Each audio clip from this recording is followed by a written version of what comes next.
Jadi kemarin itu baru aja ada sebuah isu yang muncul di ranah Twitter ya terutama. Nah di Twitter itu ada sebuah akun, dia ngepost di Instastory gitu, lagi foto seorang cewek gitu. Dia nge-capture screenshotan bahwa dia tuh di-react sama Khabib Nurmagomedov, tau gak ya?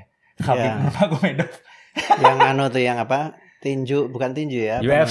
UFC. Ya, Yang UFC itu, terus dia Islam gitu kan, terkenal, ya, wah ya. kayaknya Islamnya keras gitu kan, orang Rusia. Nah di screenshotan itu si Khabib Nurmagomedov itu kayak nge-react story-nya si cewek yang kayak lagi berfoto seksi gitu. Itu di-reply sama si Khabib Nurmagomedov, dikasih emot api ya. Apa itu? Emot api itu kalau di anak zaman sekarang itu maksudnya kayak wah keren gitu. Atau mungkin saya nggak tahu juga maksudnya Khabib Nurmagomedov apakah hati-hati api neraka menunggumu apa begitu bagaimana sih? Bukan itu maksudnya kayak wah keren nih foto gitu. Ya. Viral tuh di Twitter ya kan. Ya. Orang-orang pada rame ngebahas apakah benar gitu.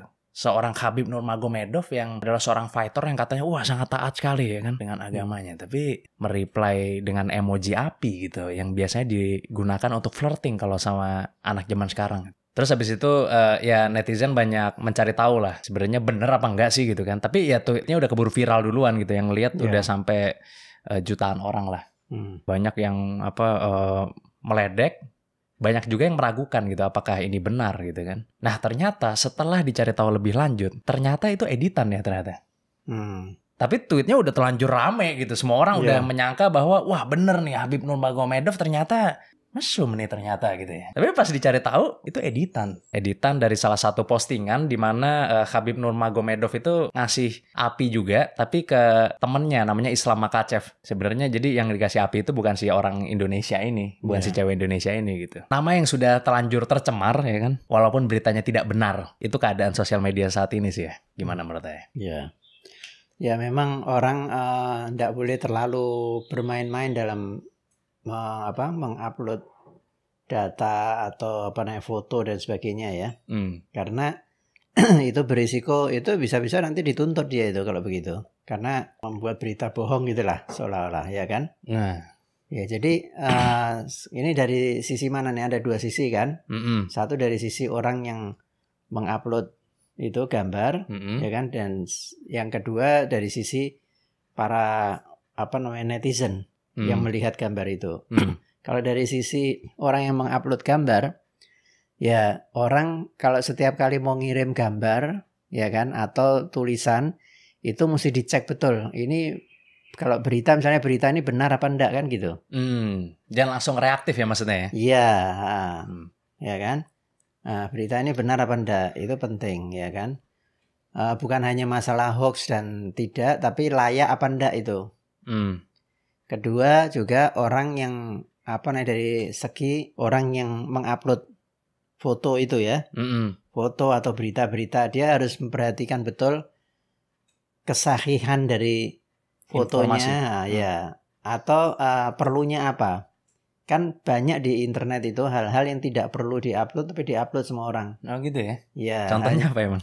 Ya banyak kan, banyak yang orang yang misalnya hal-hal yang tidak perlu diupload. Flexing lagi. Ya termasuk. Ya kalau flexing kan itu memang disengaja untuk pamer ya kan. Tapi ada juga orang yang dia iseng-iseng aja gitu loh. Nah iseng-iseng itu kan kalau di Indonesia ada undang-undang ITE. Ayah enggak tahu tuh, kalau secara internasional kan tetap ada itu undang-undang yang melindungi dari informasi palsu maksudnya? Bukan, tapi di Amerika sih tidak ada. Ada aturan-aturan lah, tata keramanya. Dalam bermedsos kan ada tata keramanya. Ya kan? Ya, jadi orang tertulis. membuat tidak tertulis tapi tata keramanya. Bukannya ada di dalam setiap medsos-medsos itu ada di enggak boleh ada mengupload ini, enggak boleh mengupload ini itu gitu. Ya enggak ada yang baca guideline lah kalau zaman sekarang mah. Nah ya, jadi ini akibat tidak membaca, dia terus sembarang-sembarang aja dia bikin itu untuk cari sensasi, ya kan? Ini kan sensasional ini. Sensasional lah. Nah katanya orang ini punya sesuatu untuk dijual gitu ya. Jadi kayak punya website untuk dijual si cewek Indonesia ini katanya dia punya sesuatu untuk dijual. Jadi trafficnya itu menguntungkan dia lah kasarannya gitu.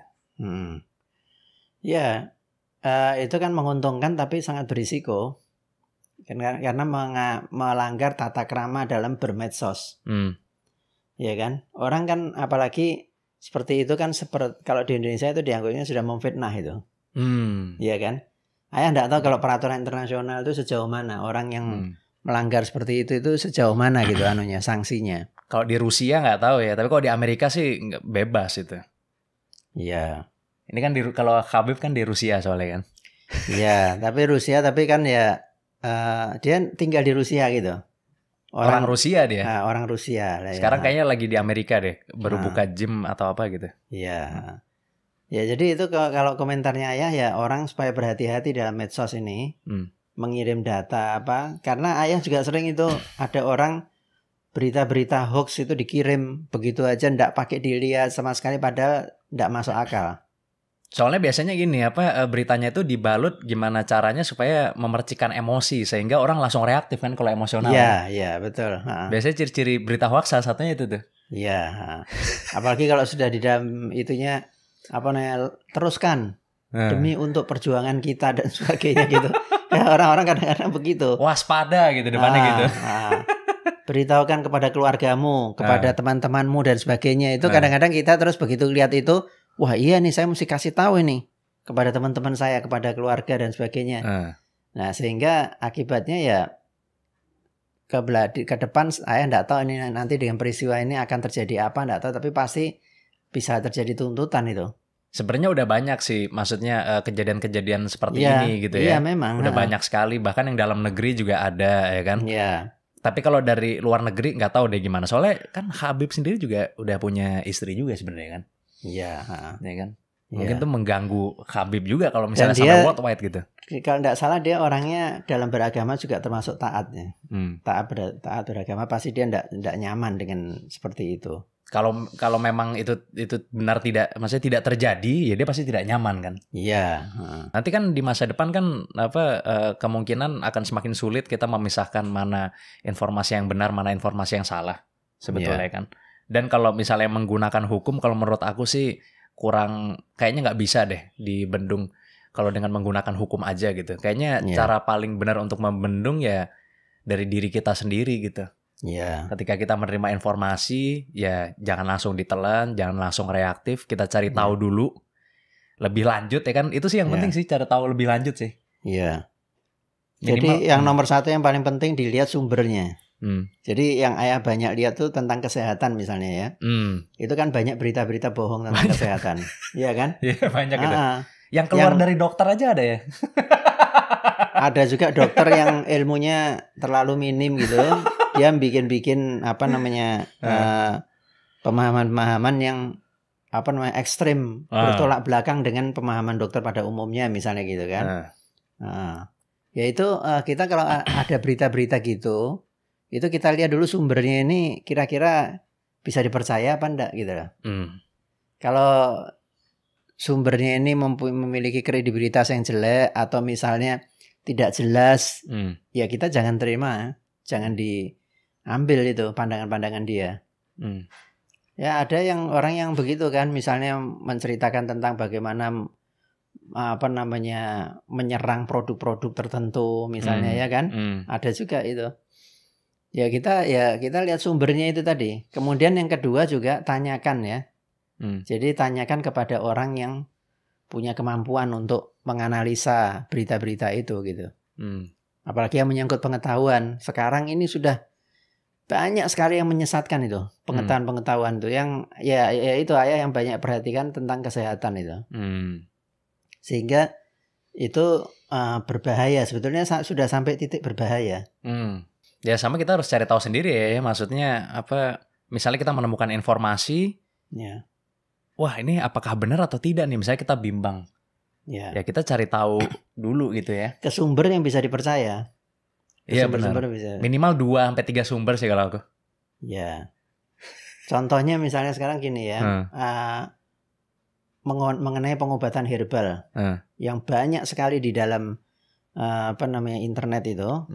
Berita-berita yang mengatakan bahwa kalau Anda sakit ini berikanlah ini, ditambah ini, ditambah ini. Nah, coba dicari di Kementerian Kesehatan. Kita lihat aja di situ. Kalau misalnya itu tidak masuk akal, ya jangan diambil gitu loh. Atau mungkin yang lebih mudahnya ya, kalau aku sih biasanya gunakan bantuan dari AI, misalnya salah satunya ChatGPT atau Perplexity AI, nanya sama mereka dulu, habis itu ngecek lagi sekali lagi di Google kalau aku gitu. Ya, tapi hati-hati, Google itu juga banyak informasi yang salah. Iya, makanya 2 kali kan, AI dulu, baru ngecek Google kan. Ya, asal jangan keduanya sumbernya sama atau yang nulis sama. Kan Google itu kan setiap orang bisa memasukkan tentang pendapat-pendapat dia kan. Soalnya nggak mungkin kayak misalnya orang di mana misalnya orang masih kecil misalnya, atau misalnya orang nggak kerja atau orang yang misalnya pendidikannya kurang disuruh ke Kemenkes baca jurnal, wah ya. Bukan ke Kemenkes ya dicari di dalam di dalam websitenya Kemenkes misalnya, itu tadi kan kesehatan ya kan. Sulit gak tapi. Kalau yang lain misalnya politik, berita politik juga luar biasa. Pokoknya ngawur lah. Banyak yang menurut Ayah menyesatkan itu. Itu ya Ayah yakin tuh banyak orang-orang yang tertipu juga gitu. Tiba-tiba ternyata si ini melakukan tindakan begini misalnya. Gitu kan kalau politik ya. Orang yang paling tertarik terus terang kesehatan sama politik. Yang banyak rentannya lah menurut Ayah, rentannya. Karena banyak kepentingannya di situ. Iya, ada informasi politik ya kan. Kepentingan dagang atau kepentingan untuk membuat image tertentu, citra terhadap pasangan tertentu atau partai tertentu dan sebagainya. Mungkin nanti kita bahas di video selanjutnya. Kalau seandainya menurut kalian konten ngobrol-ngobrol santai begini asik buat ditonton, tulis di komen ya biar gue tahu. Jadi kita nanti bisa bikin lebih banyak lagi dari ini. Terima kasih banyak buat kalian semua yang udah nonton.